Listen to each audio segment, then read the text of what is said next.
রাধে রাধে বন্ধুরা, সবাই কেমন আছো? আশা করি সবাই খুব ভালো আছো। গোপুসোনার আশীর্বাদে আমি অনেক ভালো আছি। আর আজকে আমি গোপুর একটু অঙ্গরাজ করব, তাই তোমাদের সাথে শেয়ার করছি কী কী দিয়ে আমি অঙ্গরাজটা অ্যাকচুয়ালি করি। ফেব্রিক অনেকগুলো রং প্রথমেই দেখালাম, তারপর 3 পিস 0 সাইজের একটা নতুন তুলি কিনেছি, আর একটা তুলি আছে, আর একটা বোতলে দেখালাম। প্রথমে লাল কালারের যে তেলটা, ওটা হচ্ছে কার্পিং তেল, সাথে ফেব্রিক আঠা, ভার্নিশ বার্জারে, আর কয়েকটা নতুন আর পুরনো মিলিয়ে কয়েকটা রং বাইরে আছে। আর এটা তো কুমকুম, আমরা সবাই চিনি, ছোটোবেলায় কুমকুম আমরা ইউজ করতাম, আমি তো করতাম। এই যে কুমকুমটা এখন এটা লাগবে এখন গোপুসোনার জন্যে। এদিকে 1 মগ জল নিয়েছি, রং তুলিগুলো মাঝে মাঝে জল ইউজ করব। অ্যাকচুয়ালি আজকে সবটার অঙ্গরাজ তো ওঠেনি, বাট কিছু কিছু জায়গায় অঙ্গরাজ উঠে গেছে, আর এমন জায়গার অঙ্গরাজগুলো উঠেছে যার জন্য পুরো মুখটা আমাকে অঙ্গরাজ করে দিতে হবে। দেখো ঠোঁটের জায়গাটার কী অবস্থা, এটা একদম খুলে গেছে রংটা এপাশ থেকে, তাও আমি হালকা করে লাগিয়ে রেখেছি, করাই হচ্ছে না অঙ্গরাজ টাইমের জন্য। এদিকে যে নীল কালার করেছিলাম একবার মনে আছে, চন্দনযাত্রার শেষ দিনকে গুবলাইকে নীল কালার দিয়েছিলাম গায়ে, সেই অঙ্গরাজটা যখন তুলেছিলাম তখন হালকা হালকা কোথাও না কোথাও একটু নীল লেগে গেছিলো। তো সেইগুলোর জন্যে আমি আজকে অঙ্গরাজটা করব। আর এমন জায়গায় সব অঙ্গরাজগুলো উঠে গেছে যার জন্য আমাকে পুরো মুখটা থেকে পুরো পুরনো অঙ্গরাজ তুলে নতুন করে করতে হবে। তো আজকে অ্যাট লাস্ট ডিসিশান নিলাম যে না, আজকে করেই ফেলি, অনেক দিন হয়ে যাচ্ছে, গপু এদিক ওদিক ঘুরতেও যাচ্ছে, কেমন একটা লাগে না। প্রথমেই আমি গপুকে প্রণাম করে আমি পারমিশন নিলাম, মানে জিজ্ঞেস করলাম যে গুবলে আজকে কিন্তু আমি তোমার অঙ্গরাজটা করছি। তো এইভাবেই আমি আস্তে আস্তে আদর যত্নে গুবলাইকে অঙ্গরাজ করি। আমি মেন যে চোখটা যে 3D সেটা তো আমি পারি না, আমি আগেও বলেছি। আমি আশেপাশে বেসিক কাজগুলো করি, যেমন ভুরু আঁকা, চোখে আইলাইনার দেওয়া, গালের কলকা করা, ঠোঁট আঁকা, তিলক আঁকা, আর হাতে পায়ে একটু রং করে দেওয়া, মাথায় একটু রং করে দেওয়া, এই জিনিসগুলো পারি। বাট চোখটা যে মেন যে 3D চোখের মণিটা সেটা পারি না, সেটা আমার শেখার খুব ইচ্ছে আছে। তাহলে অন্য লোকের কাছে গুবলাইকে আর দিতে হবে না, আমি তো আর দেখি না ওরা কিভাবে অঙ্গরাজ করছে, কোথায় লেগে যাচ্ছে নাকি। আমি তো আস্তে আস্তে যত্ন সহকারে মাঝে মাঝে জল খাওয়াচ্ছি, গল্প করছি, বসে আছি, তারপরে আবার কিছুক্ষণ পর রং তুলছি। এখানে তো অনেক স্পিডে দিয়েছি, বাট কাজগুলো আমি অনেকক্ষণ লেগেছে, মানে এই সব কমপ্লিট করছি যখন, তখন দেখি 3 ঘন্টা প্রায় হয়ে গেছে। রাত 8টায় বসেছি, আর ওইদিকে রাত 11টার সময় উঠেছি। পাক্কা 3 ঘন্টা আমি ছিলাম, বুঝতেই পারিনি কখন 3 ঘন্টা কেটে গেছে। বাট এখানে তো অতক্ষণ দেখানো যাবে না, যার জন্য 11 মিনিটের একটা 11 কি 12 মিনিটের একটা ভিডিও করে দিলাম খুব স্পিডে দিয়ে। আর প্রথমেই আমি যেটা করলাম সেটা হচ্ছে সব পুরনো অঙ্গরাজটা আস্তে আস্তে ধীরে ধীরে তুলে নিলাম। আর এটাকে তুলতেও কিন্তু অনেকটা সময় সাপেক্ষ, জানি না যারা মানে এইগুলো যারা প্রফেশনাল যারা অঙ্গরাজ করে ঠাকুরের, তারা তো অনেক ব্লেড ইউজ করে, এটা সেটা দেয়, এগুলো আমি নিজের চোখে দেখেছি, যার জন্য গুপুকে দেওয়ার সাহস আমি আর পাই না। আমি জানি যে এই চোখটা হয়তো আর 2 বছর হয়ে গেছে আমি করেছি, যে চোখটা যিনি করে দিয়েছিলেন 3D যে চোখটা গুবলা, এটা 2 বছর হয়ে গেছে, বাট আমি এখনও চেঞ্জ করিনি। কারণ আমার একদম ভালো লাগে না যে এই চোখের জন্য আমি দেব, কি ইউজ করবে না করবে ভগবান জানে। আমার বাড়িতে এসেই হয়তো করে দিল, আর ওরা হয়তো 2 ঘন্টার মধ্যে করে দেবে, কিন্তু তবু ওই চোখের সামনে যে দেখবো চোখ টোক খুলে দিচ্ছে, যতক্ষণ না নিজে শিখে নিজের হাতে করছি ততক্ষণ আমার শান্তি নেই। আমি ভেবেই রেখেছি যতদিন না আমি 3D চোখ নিজে শিখছি ততদিন গুবলাইকে আমি দেবো, যাতে যদি চোখ হলুদ হয়ে যায়, লাল হয়ে যায়, হয়ে যাক, তা আমি অন্য লোকের কাছে দেবো না। আমার একদম ভালো লাগে চোখের সামনে অন্য একটা গোপালকে এরকম দেখেছিলাম, ব্লেড ফ্লেড কী সব ইউজ করছে, আমার দেখে হয়ে গেছে। আমরা কি কখনো নিজের বাচ্চাকে এভাবে কারোর কাছে সাজাতে দিতে পারবো যারা কিনা ব্লেড ইউজ করে? আমি প্রথম গুবলাইয়ের চোখটা করে নিয়েছিলাম একদম ফার্স্ট যখন গপু আসে, ব্যাস সেই থেকে আর করিনি। আমার গুবলাইয়ের চোখ অনেক হলুদ হয়ে গেছে, লালও হয়ে গেছে হালকা হালকা, তাও আমি দিইনি, যে না যতদিন আছে থাক, এভাবেই থাক। আমার খারাপ লাগা, আমার গুবলাই যে খারাপ লাগে সেটা তো আমি দেখছি, আর তো কেউ দেখছে না। আর আমার গুবলাইকে অনেকে খুব ভালোবাসে, সুন্দরও বলে, তাতে কোনো আর খারাপ বললেও আমার কোনো খারাপ যায় আসে না।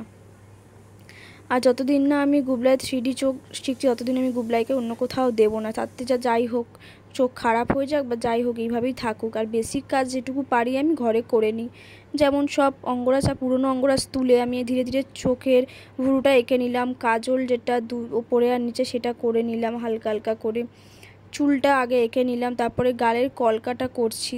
গালের কলকাটা আগের যে কলকাটা ছিল ওটার মতোই বেসিক যে জিনিসটা রাখছি, মানে পদ্ম ফুলের পাপড়ির মতো, কিন্তু ভেতরের ডিজাইনটা আমি একটু চেঞ্জ করে দিচ্ছি। আর সত্যি কথা বলতে আগে থেকে না আমি ভেবে রাখি না যে গুবলাই এই কলকার ভেতরটা আমি কী ডিজাইন করব। আমি যখন চারদিকের যে শেপটা নিই, মানে যেটা এখন করছি, শেপটা নেওয়ার পর হঠাৎ করে মাথায় সব সময় 2 বছরতে হয়েছে গুবলাই এসছে, 2 বছরের মধ্যে সব কটা দিনই যতবারই আমি অঙ্গরাজ করেছি ততবারই ভেতরে যখন কোনো কিছু করি ততটা সেটা আগে থেকে না আমি ভেবে রাখি না। হঠাৎ করেই মনে পড়ে যে এই জিনিসটা করলে হয়তো ভালো লাগবে। যেরকম আমার এটা করতে করতে মনে হলো যে পুরনো কলকাটা আবার না করে আমি প্রথমে ভেবেছিলাম পুরনো যে কলকাটা উঠে যাচ্ছে সেটাকেই আমি করে দিই আর একবার, বাট মনে হলো যে না, একটু নতুন কিছু করে দিই। তার জন্য আমি তো খুব একটা ভালো আঁকতে পারি না আর খুব একটা ভালো অঙ্গরাজও করতে পারি না, কারণ এগুলো আমি কোনোদিনই শিখিনি। তাই জন্য ভেতরে একটু এসের মতো করে আর একটু বিন্দু বিন্দু দিয়ে দিচ্ছি চারদিক থেকে তুলে দিয়ে, যাতে একটু জানি একটু অন্যরকম লাগে হালকা করে। হয়তো আঁকতে জানলে আরও সুন্দরভাবে আঁকতাম বা কিছু ভালো কোয়ালিটির কলকা করতাম, আরও ভালো লাগতো আমার গপুকে। বাট এটাই করে দিলাম। তাও আমি বাইরের লোকের কাছে দেবো না, বেশি সুন্দর লাগার আমার দরকার নেই। আমার গপু আমার কাছে সেজে যেটুকু সুন্দর সেটা আমার কাছে সবথেকে বেশি ভালো লাগে। আর আমার গপুর অনেক ভক্ত মানে মিমিরাও বলে যে গপুকে সত্যি খুব ভালো লাগে, মিষ্টি লাগে। আমি যতদিন না এই চোখের কাজটা শিখছি ততদিন আমি গুবলাইকে এই কোথাও দিতে পারবো না, আমার পক্ষে সম্ভব নয়। অনেক কেমিক্যালও ইউজ করে আমি দেখেছি এই কলকা তোলার জন্য, নোক টোক দিয়ে চিড়ে চারে একাকার করে ওরা। স্বাভাবিক, ওরা কেন যত্ন নিয়ে করবে, ওদের তো অনেক গোপাল অঙ্গরাজ করতে হয়, তাই না? আমি আমার ছেলেকে বা তোমরা তোমাদের গোপালকে যেভাবে সুন্দর করে অঙ্গরাজ করবে ঘরের মধ্যে নিজের কাছে রেখে যত্ন করে, সেটা তো আর ওরা করবে না। এটা তো ওদেরকে দোষ দিয়ে আরও কিছু নেই, বাট আমার একদম ভালো লাগেনি। আমি দেখেছিলাম অন্য একটা গোপালকে, যার জন্য বললাম। আমি আবার কুমোরটুলিতেও গেছিলাম, গিয়ে জিজ্ঞেস করেছিলাম একজনকে যে আপনি যে এই আমার গোপালকে অঙ্গরাজ করাবো আপনার কাছে, আপনি পুরনো অঙ্গরাজ কীভাবে তোলেন? তো উনি বলেছেন ব্লেড ইউজ করবো, একটা কিছুটা তেল কেমিক্যাল জাতীয় কিছু। আমি শুনে না আর ওখানে একটুও দাঁড়াইনি, চলে এসেছি। আমি মনে মনে তখন ভাবছি যে আমি সম্ভব নয় আমার পক্ষে এইভাবে দেওয়া কাউকে, কারণ এরা এইভাবে এরকমভাবে আগের পুরনো কলকা তুলবে, তার মানে কতটা লাগবে গোপুর, হ্যাঁ? যার জন্য আমি যতবারই অঙ্গরাজ করছি ঘরেই করে নিচ্ছি, যেটুকু পারছি তাতেই করছি, সেটাতেই আমি খুশি, কারণ আমার গুবলাই যাতে কোনো রকম কষ্ট না হয়, ব্যাস এইটুকুই। আর এখন আমি তো বলেছি আমার গুবলাইয়ের অঙ্গরাজ বরাবর অন্য রকম, একটু সুন্দর করে ডট ডট ডট ডট দিয়ে দিয়ে আমি ভুরুর ওপর থেকে যেরকম বড়রা দেয়, আগেকার যুগের বড়রা দিত, এখন আর দেয় না যদিও, আগে বড়রা দিত এরকম ডট ডট দিয়ে, বউরা দিত, সেরকম দিয়ে দিয়ে সাজুগুজু করে রাখি সবসময়, যাতে দেখতে খুব সুন্দর লাগে গপুকে। আর আমার গপুকে খুব মানায়, প্রথম দিন থেকে আমি এই অঙ্গরাজটা ওর আছে বলে আমি এখনও সেই অঙ্গরাজটা ধরে রেখেছি। আর এখন গোল্ডেন যে কালারটা, এটা চোখের ওপর আমি দিয়ে দিচ্ছি যাতে আরও সুন্দর লাগে চোখটা দেখতে। আর এই যে চোখের ওপর যে গোল্ডেন কালারটা দিচ্ছি, এটাও তো অনেক স্পিডে আমি দেখাচ্ছি, বাট যখন আমি এই কাজটা করছি খুব আস্তে আস্তে ধীরে সুস্থে করতে হচ্ছে, কারণ একটু গোল্ডেন কালার যদি চোখের ভেতর চলে আসে ওটা আর মোছা যাবে না, কারণ এই গোল্ডেন কালারটা না খুব ডিপ কালার। আর চোখের মধ্যে যদি একবার ঘষাঘষি করি, চোখটা তো এমনিতেই দেখছো হলুদ হয়ে গেছে হালকা, বাট আরও অবস্থা খারাপ, তখন আমাকে মাথা খারাপ হয়, লোকের কাছেও দিতে পারবো না, নিজেও কিছু করতে পারবো না, যার জন্য খুব আস্তে আস্তে ধীরে সুস্থে কাজ করতে হয়। আমি তো আগেই বললাম আমার 3 ঘন্টা কিন্তু এমনি এমনি লাগেনি, 3 ঘন্টা লেগেছে আমার শুধু এই কাজটা করতে। ভাবতে পারছো, মানে সেই রাত 8টা থেকে 11টা অবধি আমি বসেছিলাম, একভাবে বসে আছি, আমি একটু উঠিনি এখান থেকে। আর এখন ওপরের যে হালকা একটা চকলেট কালার দিয়ে দিচ্ছি তার ওপরে, মানে এই যে চোখের পাতা যেদিকে থাকে ওইটা দিয়ে হালকা হালকা করে একটু ডিপ হয়েছে, ডিপ হলে তো আর সুন্দর লাগছে না দেখতে, এই জন্য আমি আস্তে আস্তে করে গামছা দিয়ে আলতো আলতো করে একটু সোপ করে নিলাম, যাতে হালকা একটা মানে শ্যাডো টাইপের থাকে, দেখতে সুন্দর লাগবে, সেটা করে দিলাম। আর সব কিছু হয়ে গেছে মোটামুটি, দেখো বেশ ভালো লাগছে না গপুকে দেখতে। আর এখন মেন পার্টটা করব, যেটা করতে আমার খুব ভয় লাগে, মানে দেখবে যে কোনো কারোর, মানুষের বলো, গপুর বলো, যে কোনো ঠাকুরের বলো, লিপস্টিক ঠোঁটের শেপটা যতক্ষণ না ঠিকঠাক হবে না কোনো কিছুই ঠিক লাগে না, সেটা আমাদের বলো কি ঠাকুরদের বলো।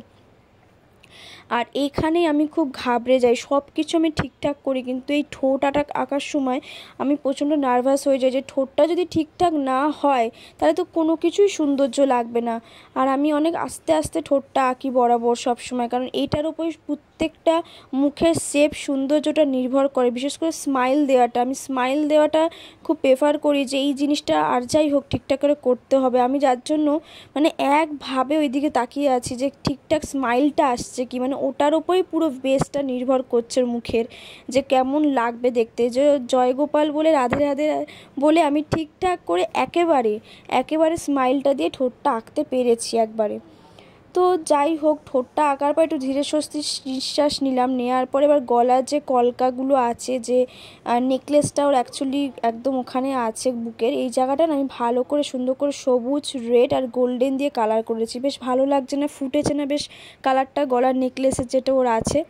তারপরে সবার শেষে বার্জারের আমি ভার্নিশ করে নিচ্ছি। এটা খুব একটা ইম্পর্টেন্ট পার্ট বলতে পারো, কারণ এই পার্টটার ওপর নির্ভর করে কত দিন অবধি লং লাস্টিং হবে অঙ্গরাজটা। আমি কিন্তু একটাই কোট দিই, আমি একটাই কোটে ভার্নিশ দিই, সেটা অনেক মাস, প্রায় 2 থেকে 3 মাস আমার এইভাবে অঙ্গরাজটা থেকে যায়। আমি কিন্তু রেগুলার গুবলাইকে স্নান করাই বডি ওয়াশ দিয়ে, কখনো দই দিয়ে, তেঁতুল দিয়ে, লেবু দিয়ে, বাট রেগুলারই আমি ওকে স্নান করাই।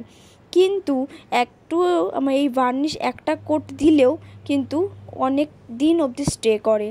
আমি ভার্নিশটা সবার শেষে দিয়ে দিচ্ছি। ভার্নিশটা শুকাতে একটু টাইমও লাগবে। এখন ওই দেখো গুবলাইকে ঠিকঠাক লাগছে কি দেখতে, আমার তো খুব ভালো লাগছে, মুখটা বেশ পরিষ্কারও লাগছে, নতুন করে অঙ্গরাজ করে দিয়েছে, বেশ ফ্রেশ লাগছে, যাকে এক কথায় বলে খুব ফ্রেশ লাগছে আর অ্যাট্রাকটিভ লাগছে গুবলাইকে দেখতে। দারুণ লাগছে কিন্তু মুখটা, আর খুব খুব খুশি। দেখো সাজুগুজু করতে গপু তো বরাবর খুব ভালো লাগে।